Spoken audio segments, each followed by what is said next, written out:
Welcome to Dimensional Shift, where we explore and actively deprogram ourselves, seek the truth of reality through expanding our perceptions, and focus on full remembrance of our true selves. As we begin to connect to our true selves, we will also see the truth of this illusory reality and the way it controls us through our manipulated perceptions. As soon as we fully remember our true selves, we will also see the enemy for what it is and how to rebalance the system by freeing ourselves and assisting others to do the same, creating a domino effect into the evolution of human consciousness.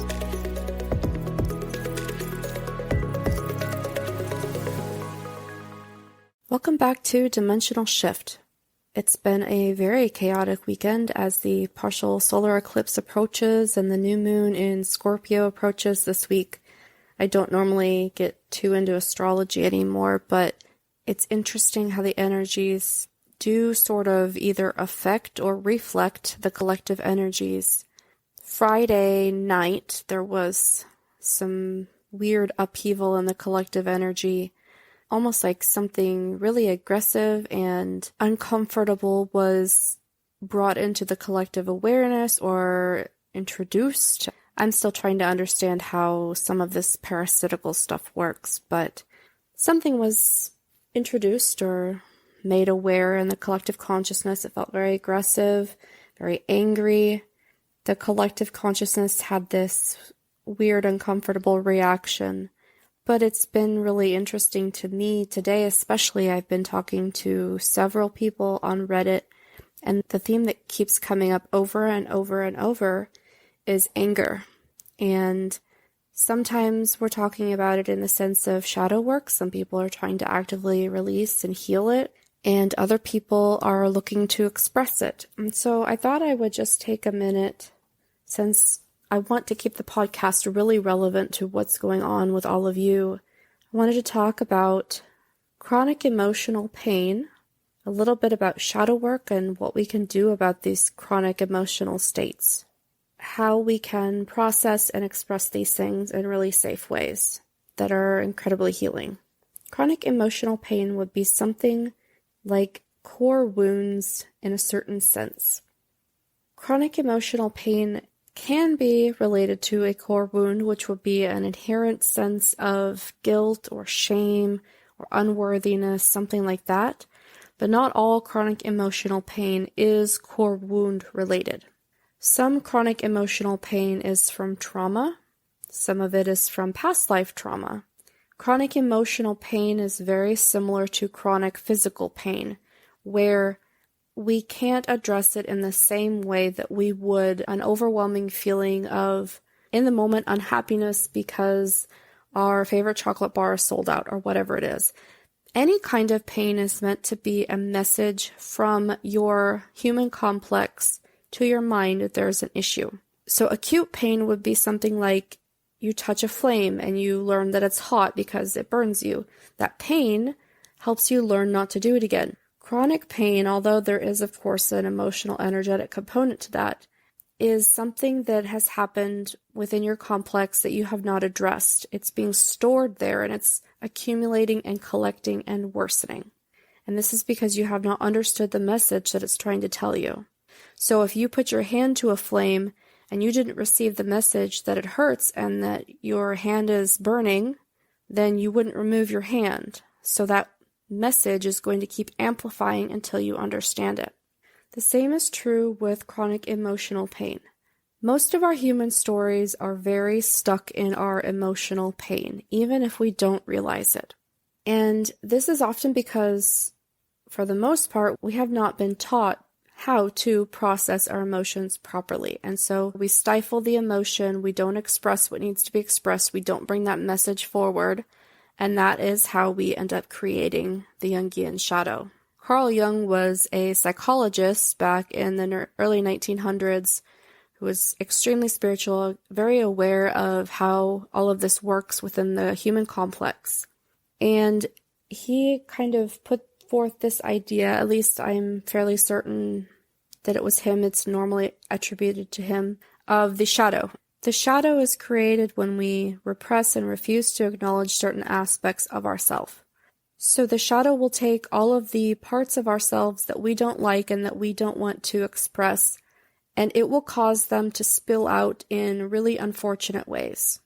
So for example, if you in your day-to-day life don't have the ability to speak up for yourself, to set and maintain boundaries, to ask for what you need, then those parts of yourself build up within you and spill out in really unfortunate ways. When you go out drinking with friends for an evening, then suddenly you become aggressive and you get into physical altercations. Or when you don't allow yourself enough time to rest, the resentment builds up within you, and the next day you start yelling at your kids for no apparent reason.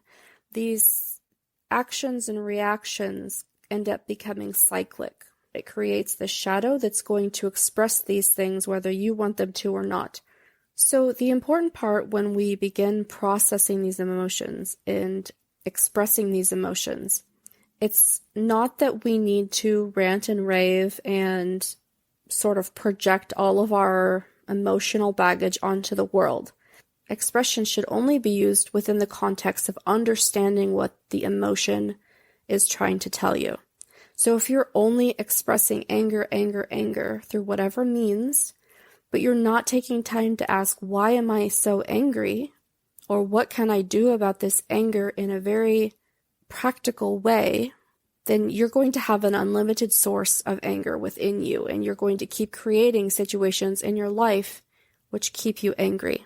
The shadow wants to be understood.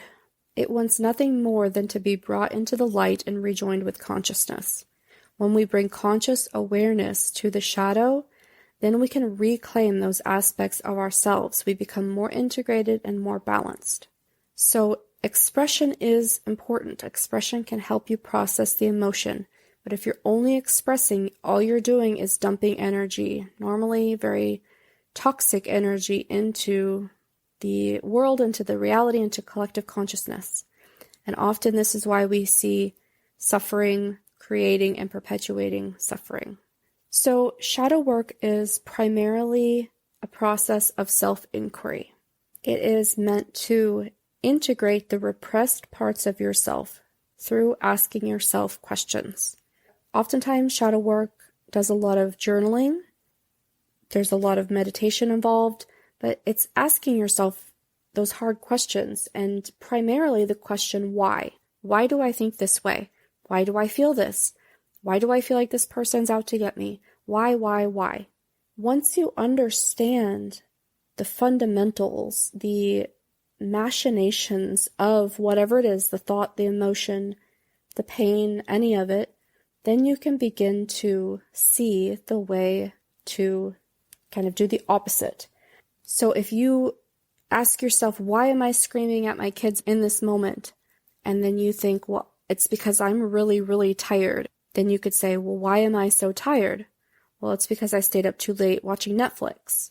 Okay, well, why did I stay up so late watching Netflix? Because I never get any time to myself. See, now we're getting somewhere.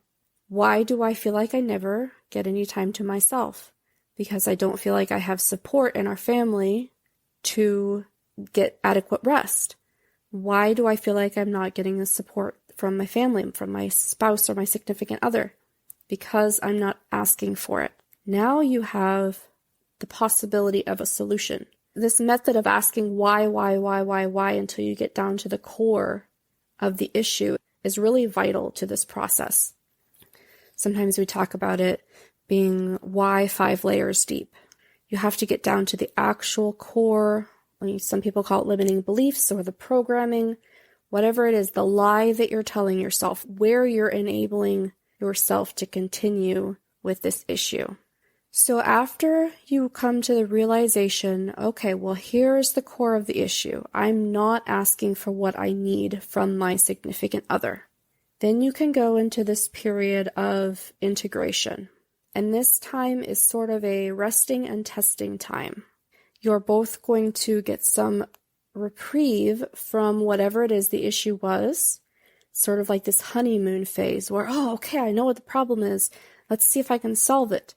And then there's the testing where you're going to be presented with basically the exact same situation to see what you've learned.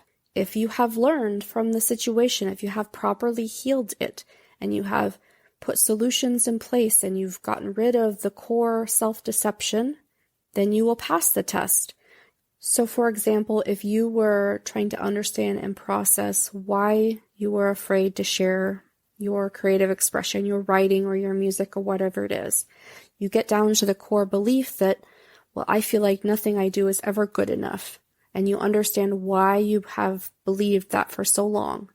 Then there's going to be sort of this honeymoon phase where, oh, I can write now, I can produce music because it feels so good, I've gotten rid of this belief. And then you are going to be asked, okay, are you really prepared to share your work with somebody else? If you're not, you may have to start over. Do not pass go, do not collect $200, do the process again. And I will tell you that shadow work is very much like an onion. You will have to do the same process over and over, often for the same issue, until you really get down to the issue. And even then, you will be presented with several opportunities to make sure that you have thoroughly healed it. But once you do, you have absolute freedom from that circumstance, from that type of suffering. So for chronic emotional pain, something like anger often covers up fear, but sort of the inner side of the onion. You have to deal with the anger before you can get to the fear. Anger is usually a sense of powerlessness. Your power has been taken away from you. You are trying to control a situation or circumstance or person or even yourself when you can't actually, or there's no way to actually control it. So you can express your anger. You can write angry music all day long. You can write angry poetry, even doing physical things like working out a lot, or they talk about punching a pillow or stomping around or screaming. You can go and sit in therapy 2 times a week and talk about all of your angry thoughts for years on end and never come to any understanding of why you're angry and what to do about it. Ask yourself why over and over and over. And then you will know if you have properly healed it when that situation again arises, and you will either pass with flying colors or you will go, ooh, still got a little bit of an issue here. And so you will have to go through the process again and again and again. Self-inquiry is absolutely vital to this path on so many different levels. Emotional being a really important one to understand because of the way it conjoins and intersects and affects our physical and energetic bodies as well. If you found this episode helpful or insightful, please share it with a friend and leave a review or comment. Make sure to subscribe so you never miss an episode. I host twice weekly open discussions on the podcast topic on our Discord server. If you'd like to join, head to dimensionalshifter.com/Discord. If you're on Reddit, come join the subreddit r/Dimensional Shifters or send me a DM. My username is Dimensional Shifter. Keep deprogramming, keep connecting, keep listening to your intuition. This is it. This is what we've been searching for our whole lives. Connection to our true selves.